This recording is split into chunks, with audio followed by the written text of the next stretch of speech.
Hey guys, welcome to the Rock and Road Show. Sorry it's been a while. It's been exhausting. It's been over 100 degrees every single freaking day, and the humidity's been over 100. And if you have any kind of arthritis or bone problems at all, you hurt like there is no freaking tomorrow, like you just had your accident. And I looked it up online. That's because I guess the humidity sucks the moisture out of your bone marrow. And if you have a problem, trust me, you can feel it. You can feel every speck of it. So, been busting my ass since I've seen you with more time and more money trying to clean this piece of shit truck. And everything that was a flat gray, I've discovered, is not flat gray. It's black. Yeah, black rims, not flat gray, dirty ones. So I got most of the mud off the engine block. It took me a few tries and about $70 in degreaser. And at least I have it down to the point where I'm not covered in filth trying to change one simple stinking hose that was completely rotted out and ready to blow, like right here. And these were up on top on the reservoir that still has oil in it because the radiator's cracked and shot with oil. On this particular type of vehicle, the Hummer H2s, they had an oil cooler inside the radiator, not attached to the front of it, but inside of it. And so when they start to deteriorate, they start to go, oil gets into your radiator fluid. And then water gets into your oil crankcase. So this might be a completely ruined and destroyed engine, like I said from the very beginning, from the very first video. Every single day that I've had this truck, it has been in pieces. I've had to try to put the pieces back together and fix the broken pieces, like broken door handles from the front and the back, and inside locks and door handles and other bits and pieces of plastic were busted.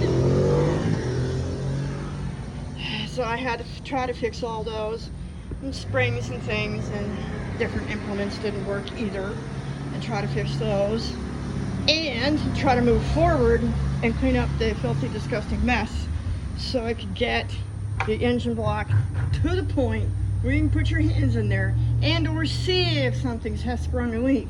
And now the check engine light is on with 2 codes, so just in time, because one of the codes is probably a leak. And so in a minute here I'm going to show you some more fluids and some more stuff. And I finally got the kick plate scrubbed a little bit so that you could actually see that it says Hummer H2. It was so disgusting filthy before you couldn't even fucking see that. I don't know if you guys saw my other films, if you could see that part. You couldn't even see the skid plate. It was so filthy and disgusting. So still trying to take it to shops, try to get it fixed to get the hell out of this area. I'm someplace near Killeen, Texas, kind of, sort of. Didn't get very far. Drove a whole whopping 200 miles before check engine light came on with 2 codes. Neither of which are very good. So what was the other thing I was going to say about the grease and the crap and the filth and the dirt and the stuff? Oh, crow's nest. Started on the crow's nest so I could get spare water carried up on top so we're not living with it in the vehicle. And I ended up going through about 6 gallons of washer fluid, so I used the empty gallon containers for wash water. Got them stuck up there in the crow's nest.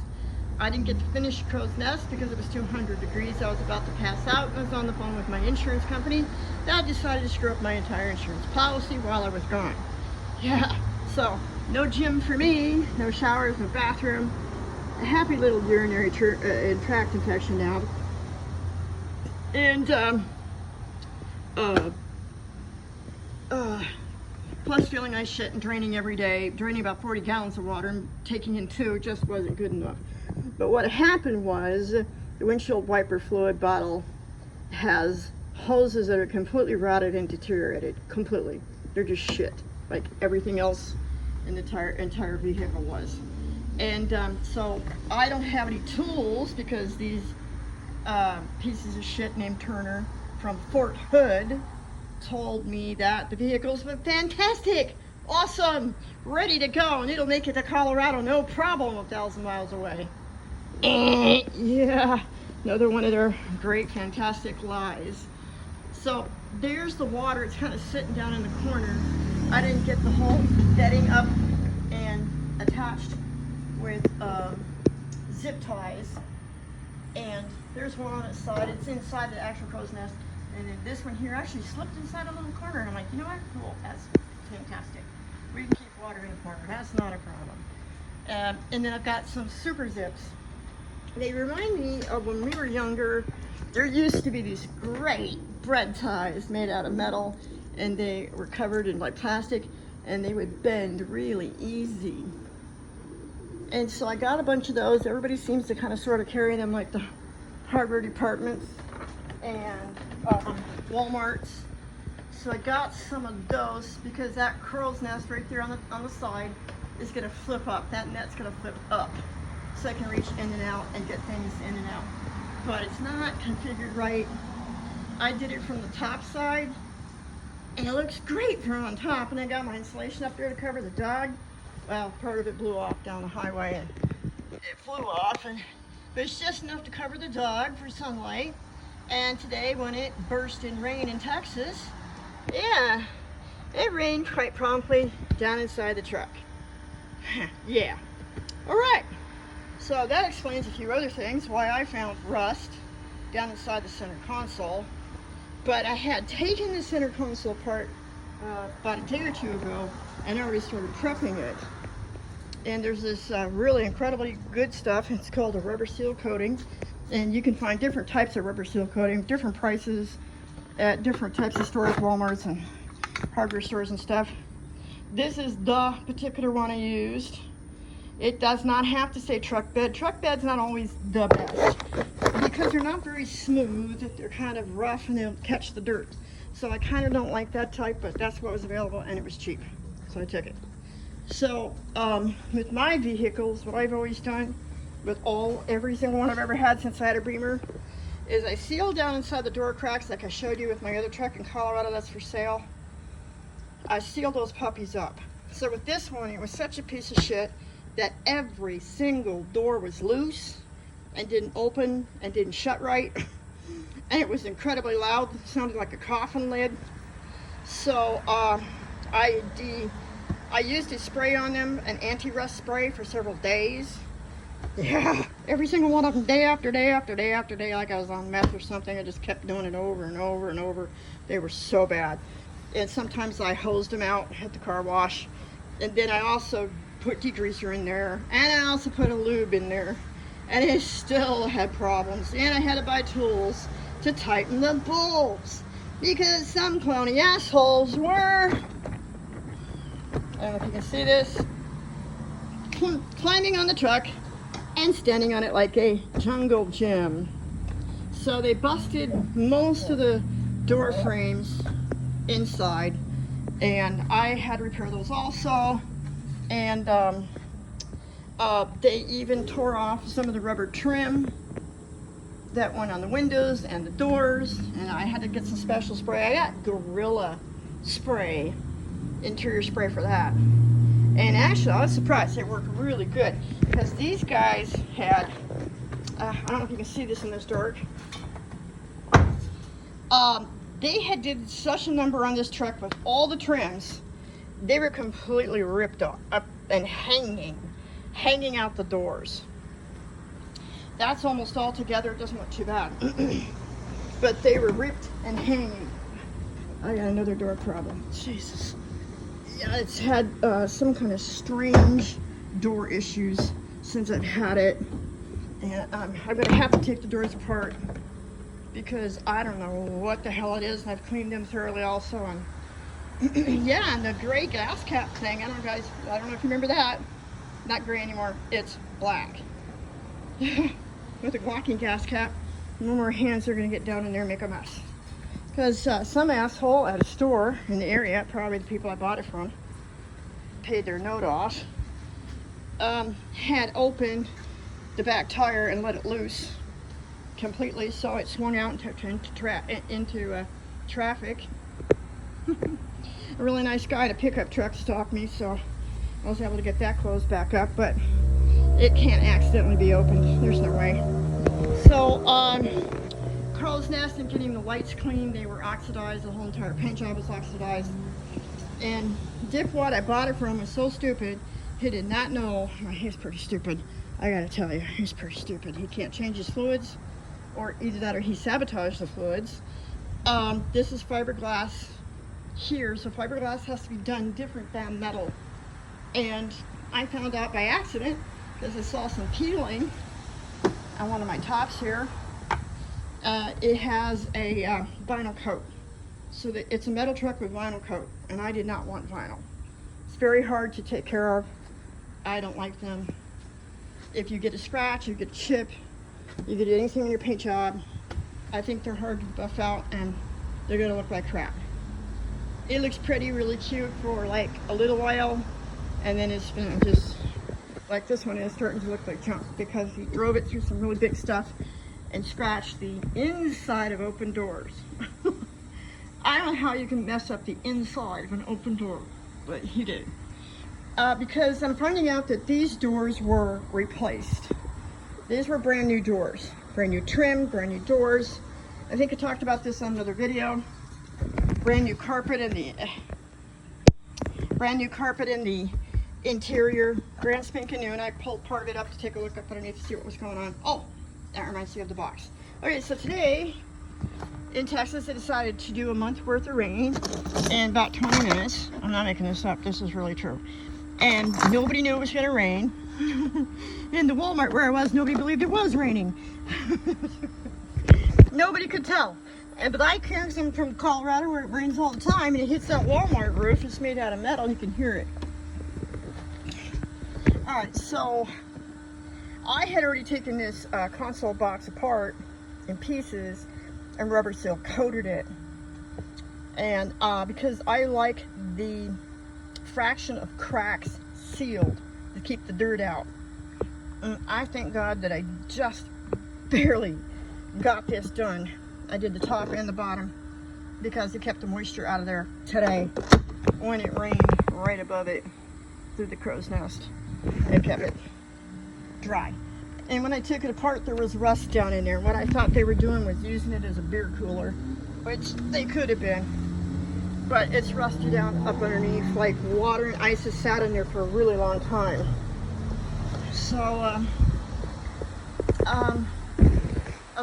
down from the bottom, you look up at this crow's nest, you can see that corners are still sticking out and little edges are still sticking out just because I don't have the chance, I haven't had the time and been sick and sweating and in the horrible sun to finish tying those guys down.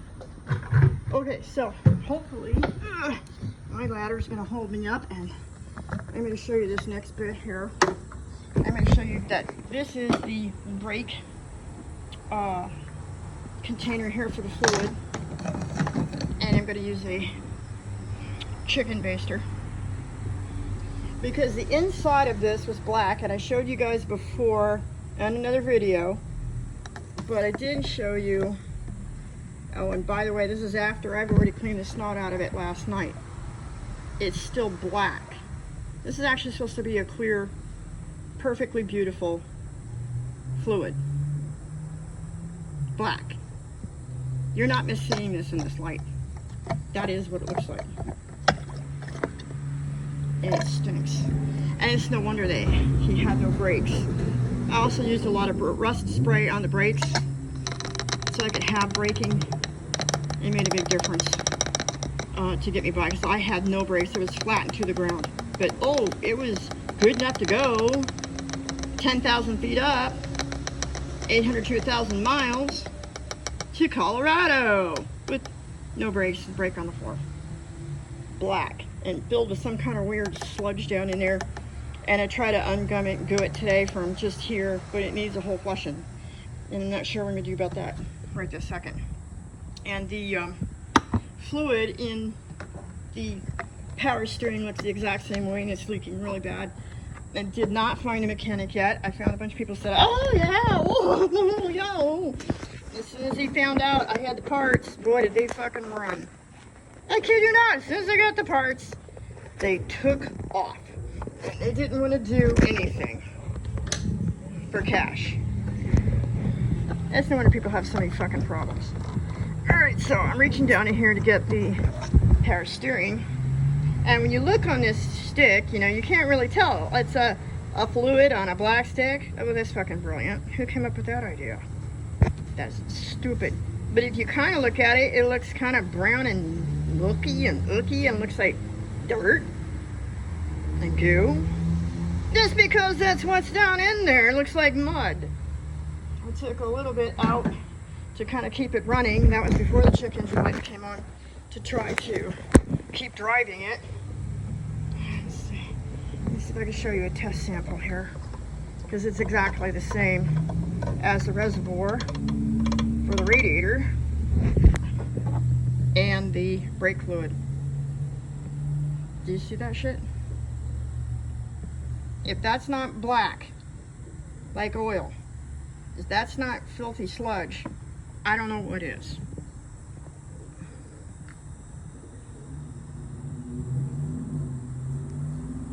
That's what's inside the steering.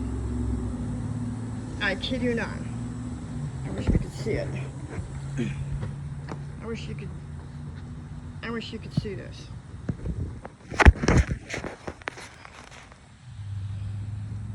That's the steering fluid. The same as the brake. And I already took some out. This is no joke. This is really for real. So anyhow, oh, here's a white background. And you can really see it. That's what's down this side. And I don't know if that's done on purpose or what, because I've never seen anything like that in my entire lifetime. And I don't know how something like that could look like that. I really don't. Not by accident, not by leaking, not by anything. I told a few people that I never saw a vehicle look this bad in a junkyard in my entire lifetime. I've never seen anything look this bad, ever. I'm gonna try and change a hose tonight because I still got a hose that's rotted out. It's ready to go. And it's the hose that goes to the power steering. And it is completely shot and rotted and ready to just fucking fall off. I'm gonna try that alone by myself, but I don't know. I'm gonna try, but it might not work so well. And I think I have to climb down in part of the engine, but I'm not sure. I'm just not sure. But I might work on that. So here, that's just what's going on still. Everybody keeps asking me, and they think everything's been wonderful and fine, terrific. It's not. Everything's leaking, nothing runs right. The steering wheel a few days ago was completely upside down. I've got pictures of it. When the wheels are straight, the steering wheel is not. And I found paperwork in the glove box. That piece of shit boy 20,000 miles ago was told by a dealership, not straight steering wheel and straight tires. They needed a whole new steering box, and he did not do that. He just drove it with a broken steering box all that time and didn't tell me about that either. Alrighty, so that's it for the video. You're wondering what's going on? That's what's going on. My dog and I are still camping in this piece of shit vehicle. Broke down, trying to fix it every single day. Then we try to get water, we try to get ice, we try to stay wet. Then we try to stay cool if we can, stay alive. We're trying to do everything that we can. It looks like another dumped cat. You know the other car wash I go to? There's two cute, tiny little kitties just dumped. Here's another one. This is what Texas does to their pets.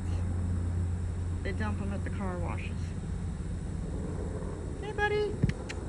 Almost looks like a dog, not a cat. Hey, buddy.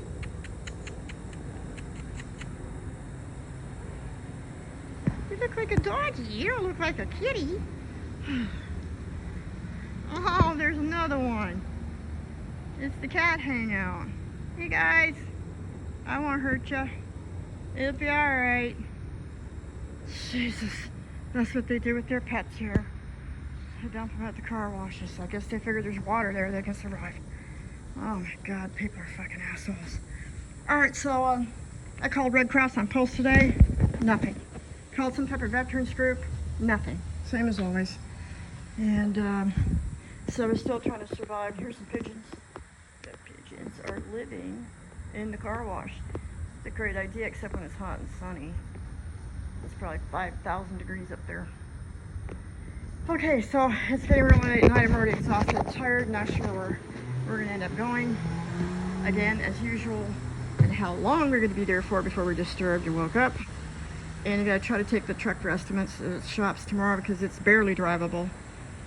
Other than just the leaking and the broken parts and the steering, I think it's got a transmission issue, maybe a rear axle issue, and it's harder than hell to drive and steer.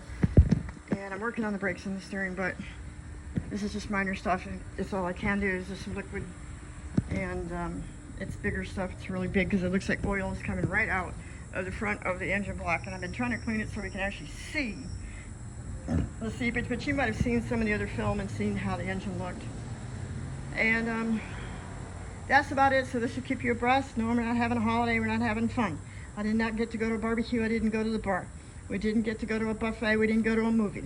We're not shopping and looking around. We didn't get to go to a flea market. It's very hard to get tools here.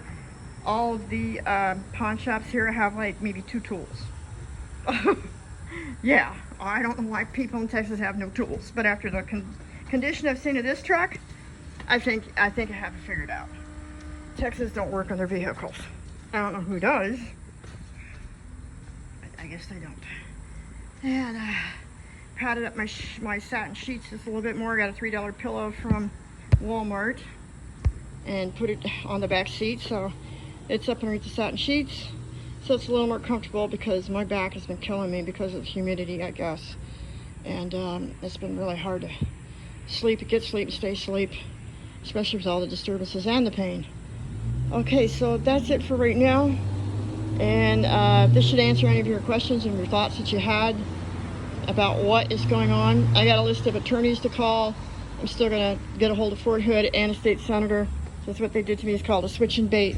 I have enough material evidence, plus he drove it another 1,600 miles after they sold it to me. And oh, and that, I told you, but gave me baby cracks in the windshield, brand new ones, because they're real tiny and they're just started, and I wasn't able to drive it anywhere to get a crack. I haven't been able to drive it anywhere to do shit, just back and forth with parts and ice and water and food, and that's about it. Oh, and the star of the show. Okay, I can't forget her. She's still alive. I can't believe we both have lived through this shit. Oh God. So it looks like she's dead. I hope not. She's been sleeping like this in this fucking heat. Can barely eat and barely move. And I've been the same way, and the heat just kicks our ass. We can't do anything. We can barely get up, barely go to bed, barely go to sleep, barely get up, barely go to sleep every day. Barely move, barely walk. It's been like that since the bus trip. Is on the bus they had no heat, no AC, no shade in the windows, and no fan for 10 hours. It was 90 degrees in the bus. Yeah, that's how she sleeps now. Been like that the whole trip. I can't believe she hasn't had a seizure, because she usually has seizures, grand mal seizures with heat. All right, guys. Thanks for clicking subscribe. Send money if you can. And deep shit here, need a lot of help. Thank you. Have a good time.